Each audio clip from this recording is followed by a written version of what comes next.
very much. Dignitaries on and off the dais. I think Mohit and Dr. Bindal madam have greeted everybody, so I won't waste a lot of time. I'm Mohit Bhandari. I'm a weight loss surgeon. This is our university where all of us work. Mohit has thrown a very good presentation as to what this university is, how we started and how we developed. Let's talk about IRCAT project, which he wanted me to talk. So it's basically a minimal access surgery intervention based skill center with which we have just signed a contract, and we already had a big animal lab and cadaver lab before, but we thought to take it to the next level where Indore could be established on the center stage of the world, and that's what we did. IRCAT is based out of Strasbourg, headed by Professor Jacques Marescau, who also heads the entire division in association with University of Strasbourg. They have multiple centers across the world for training in minimal access surgery and interventions in medicine.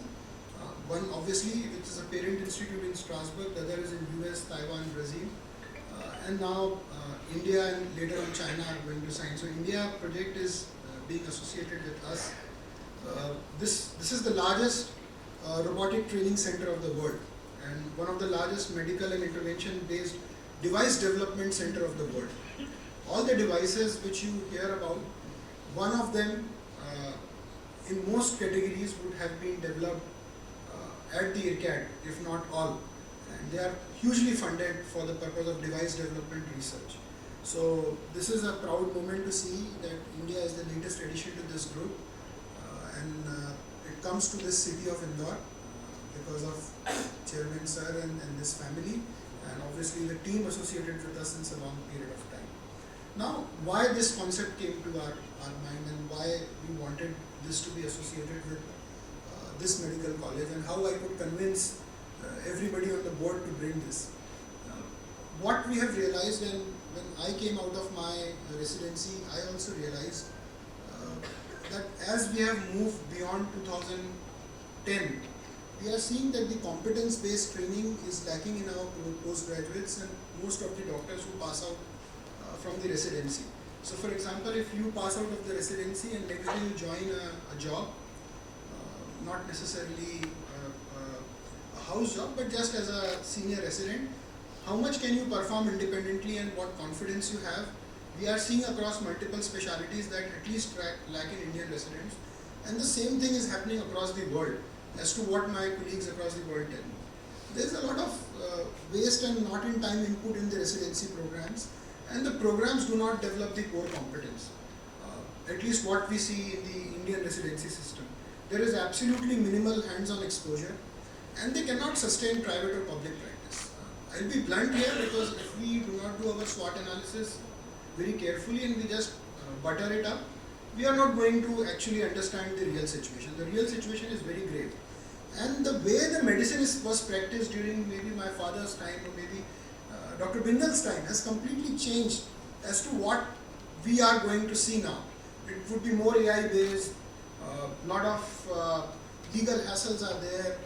So everything has changed since then. And what we found out and how the idea came was when I visited this. So this is a 13-year-old photograph.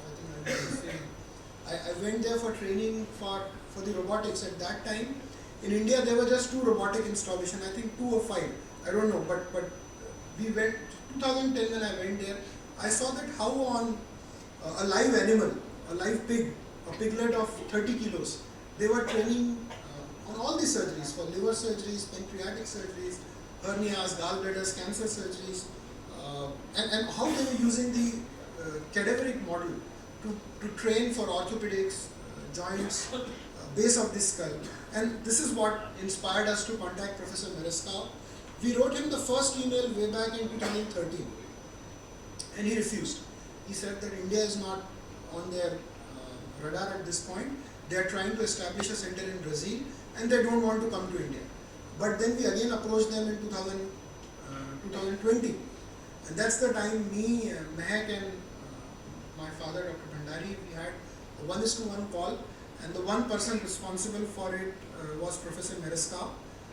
Professor Meresca and Professor Manuel Galvao, who sort of talked, and Manuel works with me, so he could convince Professor Meresca to come and visit India, and then he was convinced, and then we did the signing up ceremony with him to have. Now what we are going to have here in our campus will be the largest animal lab, and not in a lot of time, after 3 months I might invite all of you personally to witness the largest animal lab of the world with 21 stations, and every station of that animal lab will be equipped with the endoscopy system, the laparoscopy system for multiple specialities which you might even not find in a lot of corporate hospitals here in India, and I am not joking, you can come and see that. Not only that, it would be the largest animal robotic lab and animal cadaver lab to train surgeons, physicians, postgraduates and nursing staff. Also, we would be developing in-house medical devices. We see that a lot of countries are importing devices to India which are very costly, and after paying the customs, the cost of the device is 2 to 3 times for our poor patients. We want now these devices to be produced in India, because we are ourselves a big ecosystem and we have a huge population to cater to.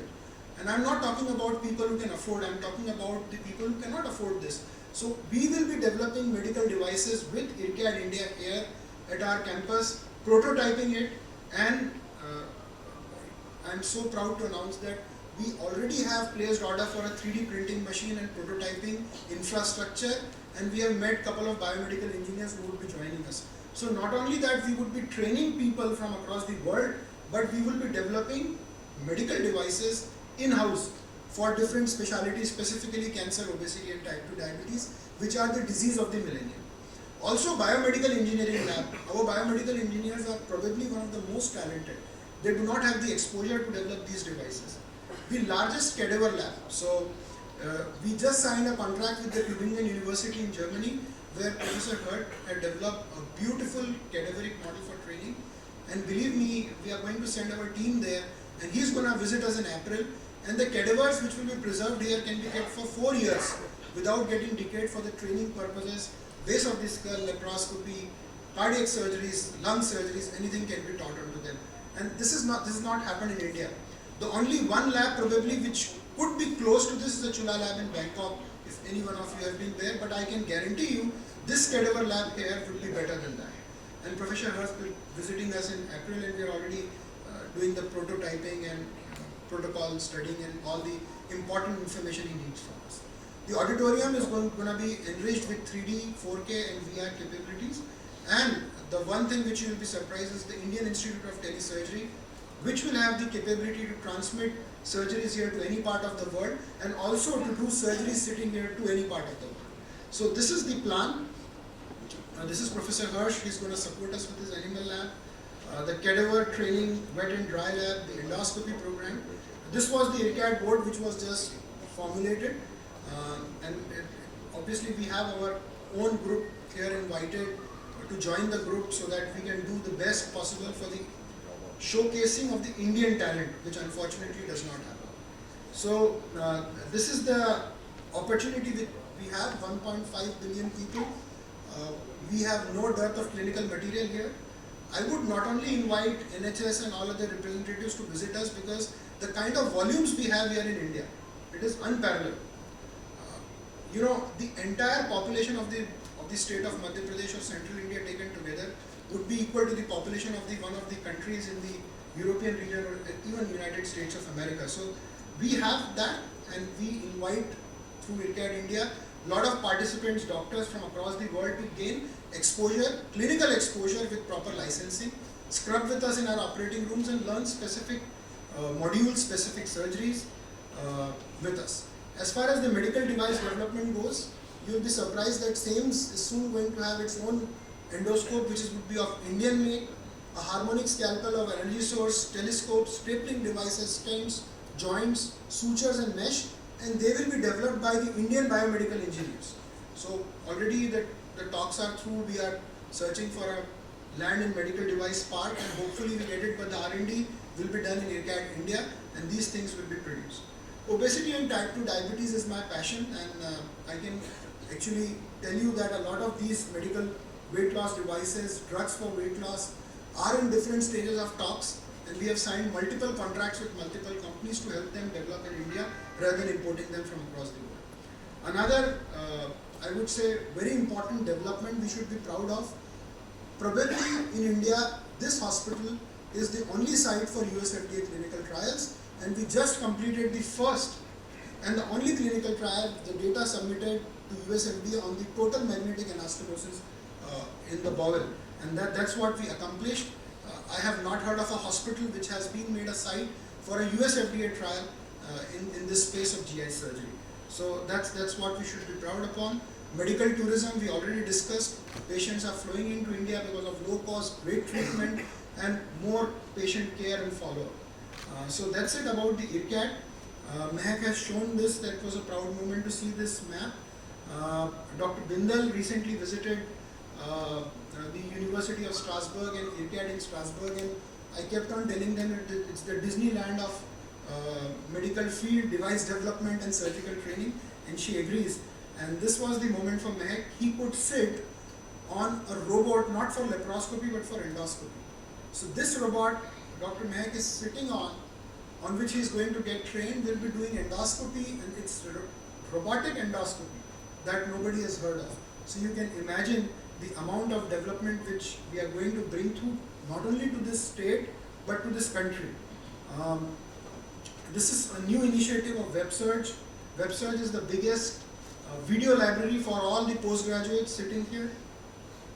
Go on that video library, it's free of cost, and now there will be the Indian WebSurge. The one who is explaining us and giving us the presentation is the director of International WebSurge, and he is asking us to prepare something for India where all of you do something, maybe a small lecture, a small tip or trick, which you even learned during your internship. Bring it to us in the form of a video capsule, and we're going to showcase the Indian talent on WebSearch India. And without giving this credit to somebody else, but giving the credit directly to you.